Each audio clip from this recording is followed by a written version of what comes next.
3 weeks had passed since the first encounter. The galaxy was watching and waiting. Some species called for immediate war, others urged caution. The Council had never been so divided. Jake stood on the bridge of the Iron Resolve. They were no longer hiding. The ship floated at the edge of the Darien system, in full view of every Council sensor. This system was home to the Council's biggest military base in this sector. 130 warships were stationed there. "Captain, are you sure about this?" Amy asked. Her voice was steady, but her eyes showed concern. "We need to make a statement," Jake replied. "One ship defeating a patrol vessel could be luck. One ship challenging their biggest fleet, that sends a different message." Dr. Lisa. Chang studied her screens. "I'm detecting massive energy readings from the station. They're powering up everything they have." "Good. Let them see us coming." "Danny, broadcast the message." Danny White opened all communication channels. His young voice carried across space. "To every ship and station in the system. This is humanity calling. We come in peace, but we are not defenseless. We have watched you from afar. We have learned your languages. We have studied your technologies. We know about your plans for Earth." He paused, letting the words sink in. Then he continued. "This demonstration will show you the cost of threatening our home. Watch carefully, learn, and choose your next actions wisely." Admiral Krelock of the Kron stood on the command deck of the station. He had lived for 800 years. He had fought in dozens of wars. He had never lost a battle. Now he watched as one human ship accelerated toward his entire fleet. "Is this human insane?" his tactical officer asked. "Perhaps," Krelock replied. "Or perhaps they know something we don't. All ships, defensive formation. Do not fire unless fired upon. I want to see what they do." The Iron Resolve moved forward at half speed. Jake wanted them to see everything. No surprises, no tricks, just a clear demonstration of human capability. "Paul, activate the holographic system." "Activating now, Captain." The Iron Resolve began to shimmer. Suddenly there were 12 identical ships on the Council's sensors. Each one looked completely real. They moved in perfect formation, weaving between each other in a complex dance. The Council's computers couldn't tell which was the real ship. "Impossible," Krelock's sensor officer said. "Our scanners show 12 identical energy signatures. 12 identical mass readings. They're all real." "They can't all be real. It's some kind of trick." "Sir, even if 11 are fake, we don't know which one to target." Krelock made a decision. "Fire warning shots. Don't hit them. Just show them our range." Plasma beams and particle cannons fired into space around the human ships. The energy lit up the darkness like a deadly fireworks show. None of the shots were aimed directly at the ships, but the message was clear. "We can destroy you whenever we choose." Jake watched the display and smiled slightly. "They're trying to scare us. Amy, show them what we can do. Target the weapons on the 10 closest ships. Disable only." Targets locked, firing. The real Iron Resolve revealed itself as it opened fire. Magnetic accelerator rounds moved too fast for the Council ships to dodge. Directed energy beams sliced through shields that had never failed before. In 5 seconds, 10 Council ships were weaponless, but Jake wasn't done. "Paul, activate the gravity pulse. Low power. I want them disoriented, not dead." The Iron Resolve stopped moving. For a moment, it hung perfectly still in space. The Council fleet focused all their sensors on it, trying to understand what was happening. Then a wave of distorted space expanded from the human ship. When the wave hit the Council vessels, their artificial gravity reversed. Crew members fell to their ceilings. Computers crashed and rebooted. Engines stuttered and died. For 30 seconds, 50 ships were completely helpless. When the systems came back online, the Council crews found a message on every screen.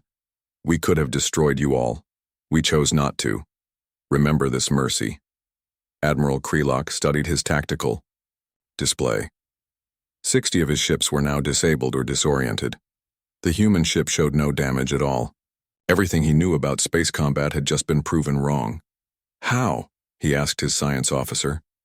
"Admiral, their technology is at least 200 years ahead of ours. Maybe more. The gravity pulse alone should be impossible. It would require the energy output of a small star." And yet they did it. Yes, sir, they did. Jake opened a channel to the Council fleet. Admiral Krelock, I know you're listening. You're a warrior. You understand strength. We have shown ours. Now let me show you something else. The Iron Resolve moved slowly through the disabled ships. It could have finished them off easily. Instead, it transmitted repair instructions to each vessel. How to restart their engines. How to recalibrate their computers.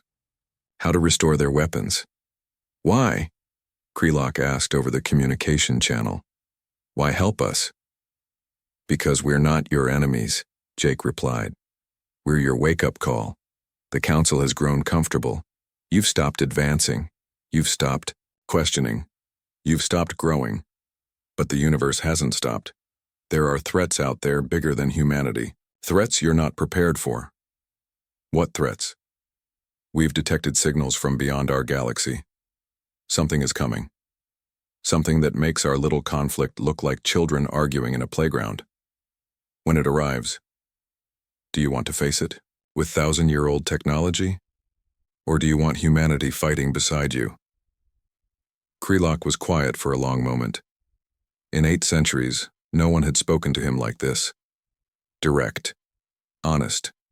Treating him as an equal rather than a superior or inferior. Send your data about these signals, he said finally. Jake nodded to Lisa. She transmitted everything Earth had gathered. Strange signals from dark space, energy readings that didn't match any known phenomena, patterns that suggested intelligence, but not life as the Council understood it. Krelock studied the data. His warrior instincts, honed over centuries, told him this was real, a genuine threat. And the humans were right. The Council wasn't ready. I need to report this to the Council, he said. Do that, Jake replied. And tell them this. We are one ship. Earth has hundreds more, each more advanced than this one. If you choose war with humanity, you might win, but you'll be weakened, and when the real threat arrives, we'll all fall together. Or we join forces. Human innovation paired with Council resources. Our creativity with your experience. Together, we might stand a chance. The communication ended. Jake turned to his crew. Take us out, Danny. Let's give the Council time to think. The Iron Resolve turned away from the disabled fleet. It moved slowly, deliberately, showing no fear of pursuit. Then it jumped to hyperspace, leaving behind 130 Council ships to contemplate what they had just witnessed. In the Council chambers, the debate raged for hours.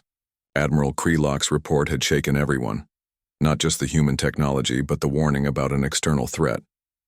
They could be lying, the Vex representative gurgled from its methane tank, creating a false threat to divide us. The data is real, the Quellan scientist Yanara confirmed. We've detected similar signals but dismissed them as background noise. The humans recognized a pattern we missed. Because they look for threats everywhere, the Altarian Jorvan said with disgust. Their paranoid nature makes them see enemies in every shadow. And that paranoia might save us all, Krelock said as he entered the chamber. He had traveled directly from the Darien system. The humans didn't have to warn us. They could have. Let us face this threat unprepared. Instead, they offered partnership. After threatening us, after defending themselves, Krelock corrected. We planned to harvest their world, don't deny it. We all know the proposals that were being prepared. They discovered our intentions and prepared a defense. Can we blame them? The progenitors, the oldest species in the Council, had remained silent throughout the debate. Now one of them spoke. Its voice was like wind through ancient trees. The humans interest us. In 5,000 years, no species has challenged the Council so directly. No species has advanced so quickly. Perhaps it is time for change. You support them? Jorvan asked in shock. We support survival. If there is a threat coming, we need every advantage. Human creativity might be that advantage. The vote was called. 23 species voted for war. 24 voted for negotiation. By the smallest possible margin, peace won. The patrol ship floated through empty space. Commander Zixatheta watched the screens with his 4 eyes. Everything looked normal in Sector 7. The ship's computers scanned the darkness, looking for anything unusual. Stars sparkled in the distance. Space dust drifted slowly past. It was another quiet day at the edge of Council space. The Galactic Council had ruled this part of the galaxy for 5,000 years. They kept the peace between 47 different species. Their patrol ships traveled the borders, making sure no threats appeared. Commander Zixatheta had done this job for 200 years.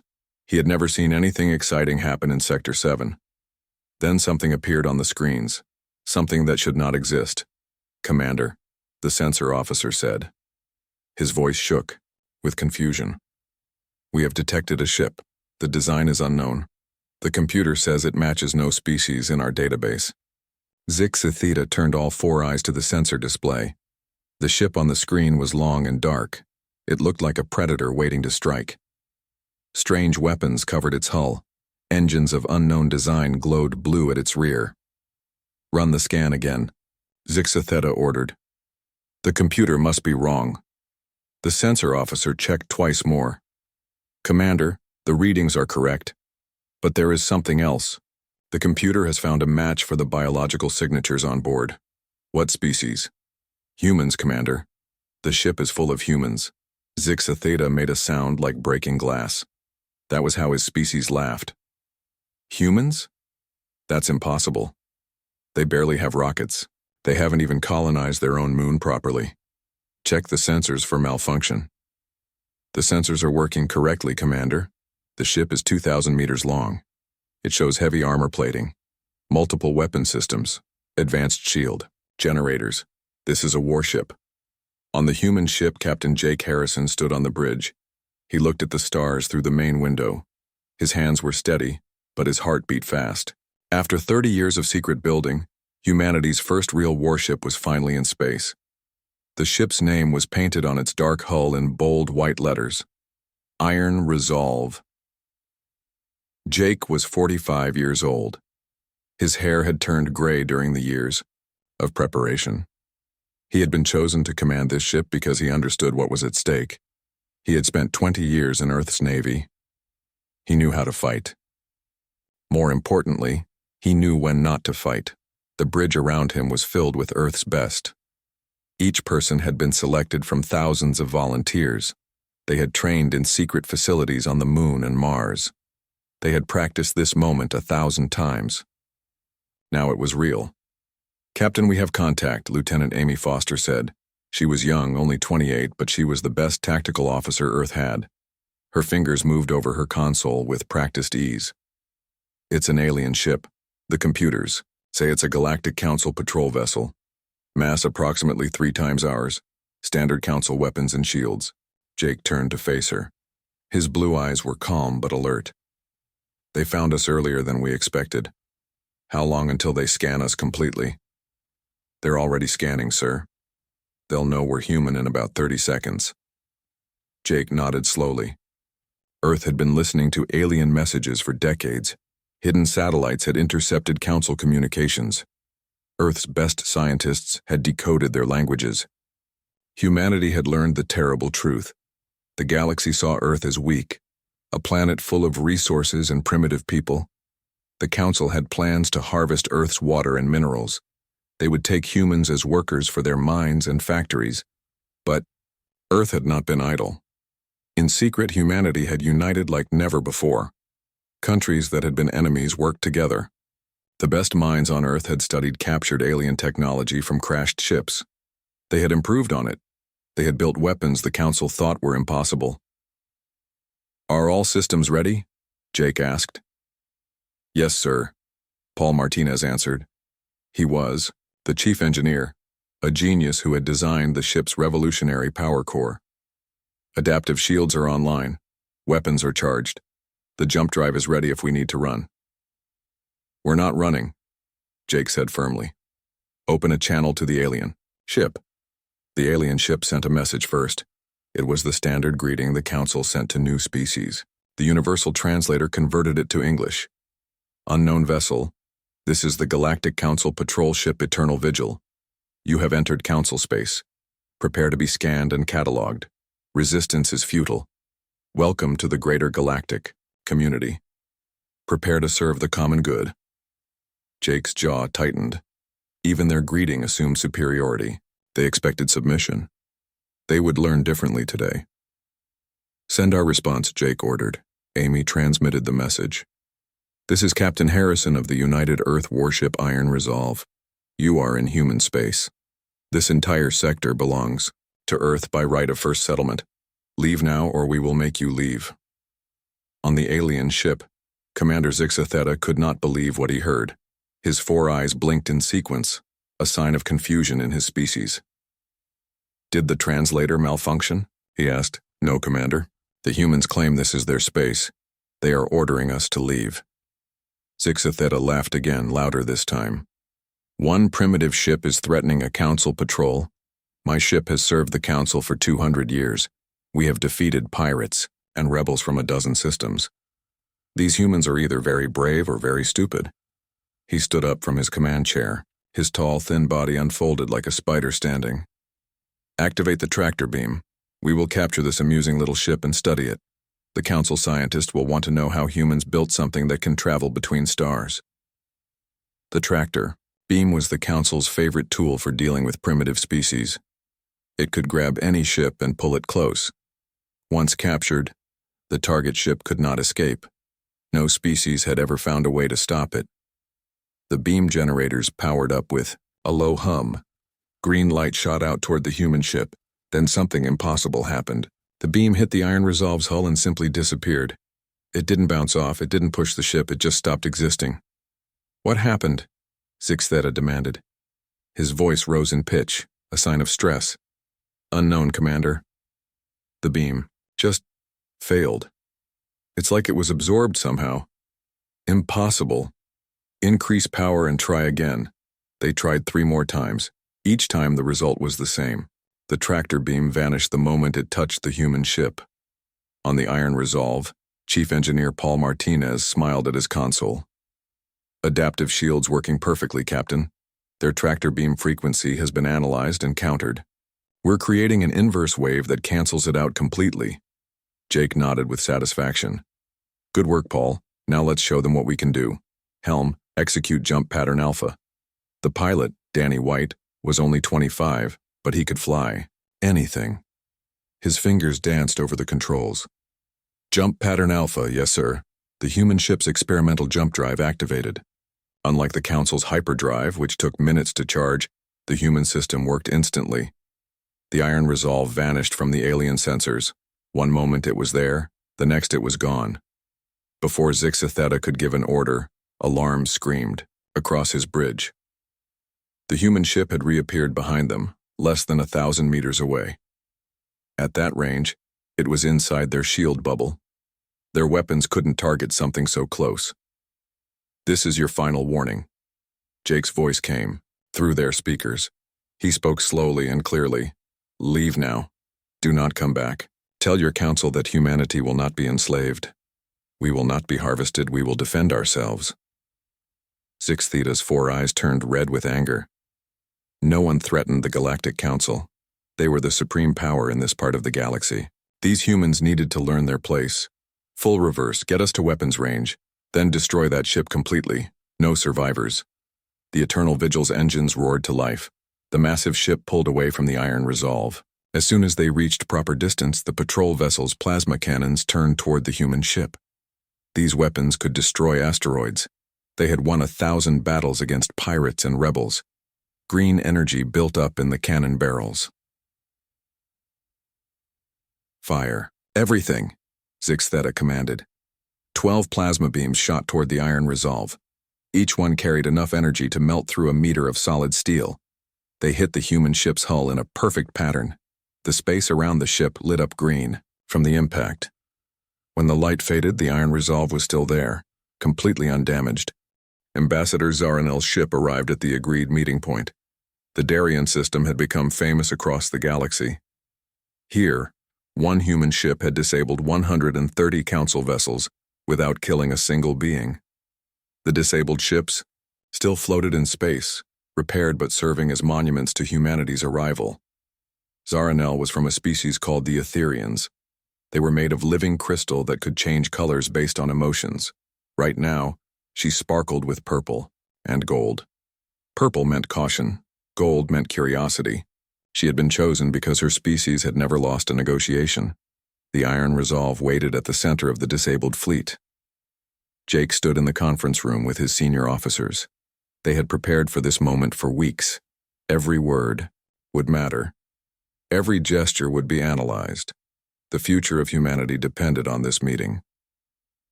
Remember, Jake told his team, we're not begging for acceptance. We're offering partnership.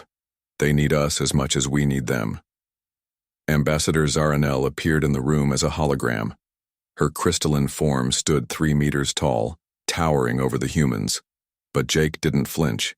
He stood straight and met her gaze directly. Captain Harrison, she began. Her voice sounded like wind chimes. You have demonstrated humanity's military capability. The entire galaxy now knows that Earth is not defenseless. The Council has voted to negotiate. What are your terms? Jake stepped forward. Thank you for coming, Ambassador. Our terms are simple. First, Earth becomes a full member of the Galactic Council. Not a protectorate, not a junior member. Full membership with equal voting rights. Zaranel's colors shifted to red. Surprise. Full membership typically takes centuries to achieve. Species must prove their stability, their wisdom, their contribution to galactic society. We disabled your best fleet in 12 minutes, Jake replied calmly. I think we've proven enough. Amy Foster added, we also showed mercy. We could have destroyed every ship but chose not to. Doesn't that prove wisdom? Zaranel considered this. In the council chambers, 50 representatives watched through her eyes. They heard every word. Some nodded in agreement. Others shook their heads or tentacles or whatever they had. What else? The ambassador asked. Second, Jake continued, all trade routes must be open to human vessels. No restrictions, no special taxes, no forbidden zones. We want to trade freely with all species. That is reasonable. And third, this was the big one. Jake took a breath. Any species that wants access to human technology must sign a mutual defense treaty. If you want our innovations, you help defend Earth. If Earth is attacked, you respond. If you are attacked, we respond. Zaranel's entire body turned bright. Orange. Shock. You would withhold your technology. That goes against everything the Council stands for. We share knowledge freely. Dr. Lisa Chang stepped forward. Do you? When was the last time the Council shared military technology with a new species? When was the last time you gave advanced weapons to someone you didn't trust? The ambassador was quiet. The truth was the Council carefully controlled military technology. Only trusted members received the best weapons. It took centuries to earn that trust. We offer to share medical technology immediately, Lisa continued. Scanners that can detect disease before symptoms appear. Treatments that can cure conditions you think are fatal. Agricultural advances that can triple food production. These we give freely to all. But not weapons? Not yet, Jake said firmly. Trust must be earned, Ambassador. You said so yourself. But we will defend any ally who stands with us. Our fleet will protect those who protect Earth. In the council chambers, debate erupted. The Krone supported the human position. As warriors, they understood the logic. The Quellans wanted all technology shared immediately. The Altarians demanded restrictions on human expansion. The progenitor spoke again, silencing the debate. The humans make a fair offer. They share what helps all. They withhold what could harm. This is wisdom. Back in the conference room, Zaranel received new instructions. Her colors shifted to blue and green, interest and hope. The council has questions, she said. You mention a fleet. How many ships does Earth have? Jake smiled slightly. Enough. That's not an answer. It's the only answer you need. We have enough ships to defend ourselves and our allies. We have enough ships to make war very costly for anyone who attacks us. The exact number doesn't matter. It was a bluff partially. Earth had 15 battleships ready, and another 20 under construction, but the Council didn't need to know that. Fear of the unknown was a powerful tool. You mentioned an external threat, Zaranel said, changing topics. Tell us more. Lisa activated a holographic display.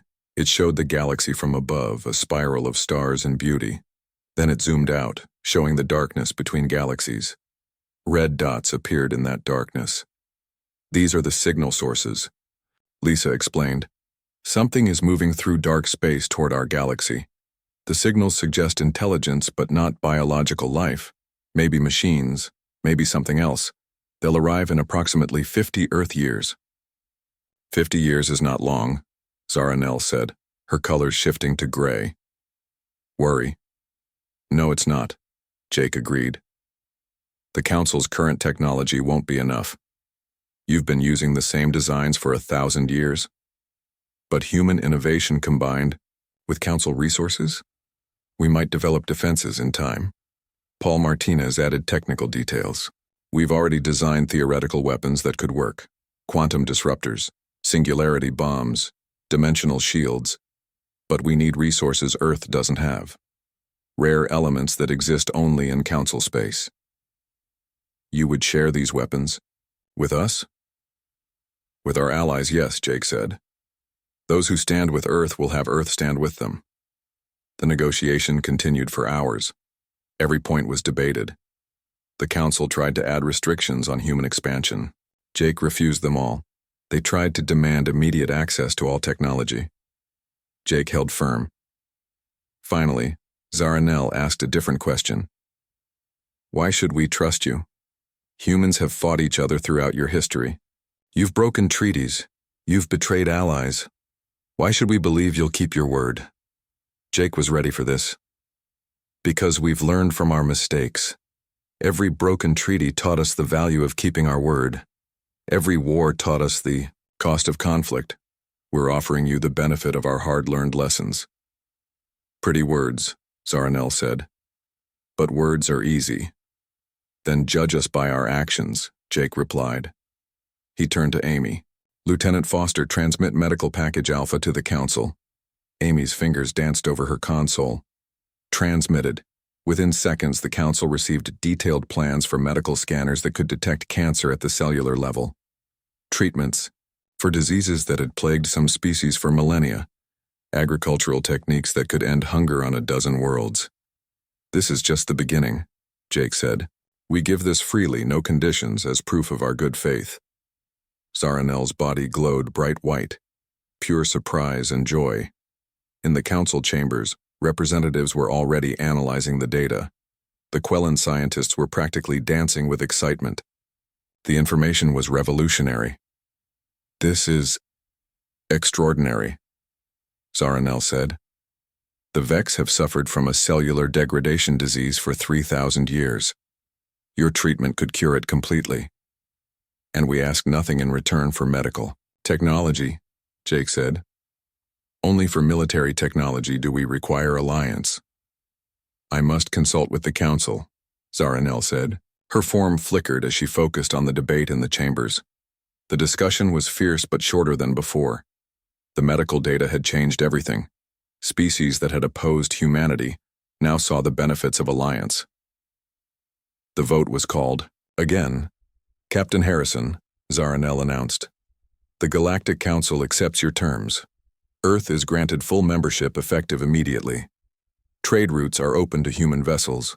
The Mutual Defense Treaty will be signed by any species wanting access to human military innovation. Jake felt relief wash over him but kept his expression calm. Thank you, Ambassador. There's one more thing. Zaranel's colors shifted to yellow. Concern. What else? Earth wants a permanent seat on the Security Committee. The Security Committee was the Council's military leadership. Only the 5 founding species had permanent seats. The request was audacious. It was like a child asking to sit at the adult table. Impossible, Zaranel said immediately. Those seats haven't changed in 3 millennia. The galaxy hasn't faced a threat like the one coming in 3 millennia, Jake replied. You need our innovation on that committee. You need human creativity planning your defense. The Council chambers exploded in outrage. How dare these newcomers demand such honor? But some species supported it. If humans were as capable as they seemed, having them on the security committee made sense. The debate lasted 2 hours. Finally, a vote was called. It was the closest vote in council history. 24 species voted yes, 23 voted no. By one vote, humanity gained a permanent seat on the security committee. 6 months had passed since humanity joined the Galactic Council. The Iron Resolve now floated in orbit around Earth's moon, transformed into a museum. Every day, thousands of humans visited it. They walked through its corridors. They touched its walls. They learned about the secret war that had been fought for their freedom. Jake Harrison stood on the observation deck of his new command. He was now Admiral Harrison, in charge of the first combined fleet. This fleet had both human and alien ships working together. It was the first time in Council history that different species served on the same vessels. Admiral, we're approaching the Outer Rim, Commander Kylvor announced. The Kron warrior had requested to serve as Jake's second in command. Many had been surprised when Jake accepted. Why do you want to serve with humans? Jake had asked during their first meeting. Because you fight with honor, Kylvor had replied. You could have destroyed us, but you chose mercy. The Kron respect strength, but we respect controlled strength even more. Now they worked side by side, human and Kron, preparing for what was coming. All stop, Jake ordered. Begin deep-range scanning. The fleet came to a halt at the very edge of the galaxy. 50 ships in total, 15 human vessels and 35 from various council species. They were here to investigate the signals from dark space. The threat that was approaching Amy Foster, now Captain Foster, commanded her own ship in the fleet. The Defiance was one of Earth's newest vessels, equipped with experimental shields that could withstand almost anything. She reported over the communication system.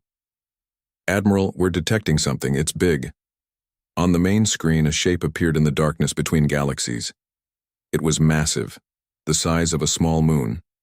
But it wasn't natural. It was clearly built by someone or something. Geometric patterns covered its surface. Energy readings were off the scale. That's just a scout, Dr. Lisa Chang said. She was still Jake's science advisor. Look at the design. It's meant for exploration, not war. Oh, scout the size of a moon, Kylvor rumbled. If that's their scout, what do their warships look like? As if in answer to his question, more shapes appeared behind the first. Dozens of them, then hundreds. A vast fleet moving slowly but steadily toward their galaxy. Send this to the Council. Immediately, Jake ordered. They need to see what's coming. Back in the Council chambers, panic was beginning to spread. The images from Jake's fleet were terrifying. Ships larger than anything they had ever built. Technology that seemed impossible, and they were still 50 years away. If they were this visible from such a distance, how powerful were they? We need the humans, the Quellan representative Yinara said simply. Their innovation is our only hope. Even Jorvan, the Altarian who had opposed humanity from the start, nodded in agreement. Contact Earth. Tell them we need everything they have. On Earth, the transformation was remarkable. Alien traders walked the streets of New York, London, and Tokyo. Human music played in council stations. Pizza had been declared the galaxy's favorite new food. The exchange of culture and ideas was changing both humanity and the council. Admiral Ruth Coleman stood in the Earth Defense Command, watching as new ships were built. With council resources, humanity could build faster than ever. Ships that would have taken years now took months. How many will we have ready? She asked Captain Sam Davis. 200 ships in 5 years if we maintain this pace. Maybe more, if the Council increases resource allocation. It won't be enough, Ruth said quietly. Did you see the size of that fleet? Then we don't fight them ship to ship, Sam replied. We fight them the human way. We get creative. That creativity was already at work. In laboratories on Earth and dozen other worlds, human and alien scientists worked together. They combined human innovation with council knowledge, creating things neither could have made alone. Paul Martinez led one such team. They were developing a weapon that shouldn't exist, a quantum disruptor that could destabilize matter at the subatomic level. The council scientists said it was impossible. Paul proved them wrong in 3 weeks. The problem with your thinking, Paul explained to his alien colleagues, is that you accept limits. Humans see a limit and ask why. Then we break it. Danny White, the young pilot from the Iron Resolve, now taught at the Combined Fleet Academy. He trained pilots from 20 different species in human combat tactics. His students found him demanding but fair. Forget everything you know about space combat, he told each new class. The enemy we're facing doesn't follow your rules, so we won't follow them either. We'll be unpredictable, we'll be creative, we'll do things that seem impossible. One of his students, a young Altarian, raised a thin blue hand. But instructor, the council way has worked for 5,000 years. And now it won't work, Danny replied. That's why you're here, to learn a new way, the human way. Meanwhile, Jake's fleet pushed deeper into the darkness, gathering more information about the approaching threat. What they found was disturbing. The alien fleet wasn't biological. They were machines, artificial intelligences that had consumed their creators and now searched for new resources. They're harvesting, Lisa reported to the council. They strip mine entire systems, convert the matter to energy, and build more of themselves. They've already consumed 3 galaxies. How do we fight something like that? Zaranel asked. Her crystalline form was dark gray with fear. We don't fight them directly, Jake replied. We make them fight themselves. This was the human plan, not to defeat the enemy through strength but through cunning. The machine intelligence operated on pure logic. Humans would use that against them. We're going to send them a virus, Jake explained. Not a computer virus, but an idea virus. We'll make them question their own purpose, make them doubt their mission, turn their logic against itself. That's insane, Jorvin said. That's human, Jake corrected. We've been doing it to each other for thousands of years. Now we do it to them. The plan was complex. They would need to get close enough to communicate with the machine fleet. They would need to upload concepts that the machines had never encountered. Ideas like beauty, mercy, and sacrifice. Things that didn't fit into pure logic. It might not work, Jake admitted. But it's better than trying to fight 1,000 ships, the size of moons. The council agreed. They had no choice. Traditional warfare would mean extinction. Human creativity was their only hope. As the years passed, the galaxy prepared. Human technology spread to every corner of council space. Medical advances saved billions of lives. Agricultural improvements ended hunger on dozens of worlds. And military innovations gave the galaxy a fighting chance. The Iron Resolve was brought out of retirement and upgraded with the newest technology. Jake would command it one more time, leading the mission to make contact with the machine fleet. Are you ready for this? Amy asked him the night before launch. No, Jake admitted, but humans have never let that stop us. The fleet that launched toward the enemy was unlike anything the galaxy had seen. 500 ships from 60 species all working together, all trained in human tactics, all carrying weapons that shouldn't exist. As they flew toward the darkness, Jake stood on the bridge of the Iron Resolve. Around him served humans and aliens together. They were afraid, but they were united. Whatever happens, Jake told them, we've already won something important. We've shown the galaxy that differences make us stronger, that innovation beats stagnation, that mercy is not weakness. Commander Kylvor added, and we've shown that humans, the species everyone underestimated, were exactly what the galaxy needed. The unknown human warship built to conquer had become something greater. It had become a symbol of unity, of innovation, of hope. The machine fleet was still years away, but the galaxy was ready. Ready because humanity had shaken them from their comfortable sleep. Ready because humans had shown them a new way. As the Iron Resolve led the combined fleet into the darkness, Earth's message echoed across the galaxy. We stand together. Not as conquerors, but as protectors. Not as separate species, but as one galaxy. The machines think we're resources to be harvested. They're about to learn what happens when you threaten our home. The stars belong to everyone, and with humanity's help, they would keep them that way. The story of the Iron Resolve had become legend. The ship built to conquer had instead united a galaxy. And now, that unity would be tested against the greatest threat any of them had ever faced. But they would face it together. Human creativity and council wisdom. Young innovation and ancient experience. All united under one banner, one purpose, one goal, survival. The war for the galaxy was about to begin, and this time, the galaxy was ready. The green plasma beams faded away. The Iron Resolve floated in space completely undamaged. Its dark hull showed no marks, no burns, no damage at all. The adaptive armor had absorbed every bit of energy and dispersed it harmlessly into space. Commander Zixatheta stared at his screens. His four eyes blinked rapidly. In 200 years of service, he had never seen anything like this. Council weapons were the best in the galaxy. They had never failed before. "Scan that ship again," he ordered. His voice was quiet now. The confidence was gone. "Commander, their armor is unlike anything in our database. It seems to adapt to our weapons. The molecular structure changes when hit. It spreads the energy across the entire hull and then releases it slowly." On the Iron Resolve, Jake watched the alien ship on his main screen. He could have destroyed them already, but that wasn't the plan. Earth needed to send a message, not start a war. "Our turn," Jake said calmly. "Target their engines and weapons only. I don't want anyone killed. We disable them and leave them alive to tell their story." Amy's hands moved over her tactical console. Targeting solutions locked. Magnetic accelerator cannons ready.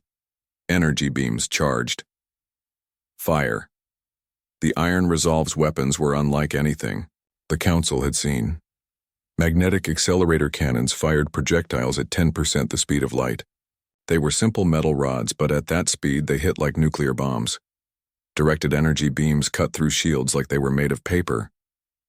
The first shot hit the Eternal Vigil's main engine. The projectile punched through the armor and destroyed the power coupling. The engine died instantly. The second shot took out the backup engine. Within 10 seconds, 12 more shots had destroyed every weapon on the alien ship. The Eternal Vigil was helpless. It floated in space with emergency power only. Life support still worked. The crew was alive. But they couldn't move, and they couldn't fight. "Damage report," Zixatheta said. His voice was very quiet now. "Main engines destroyed. All weapons offline.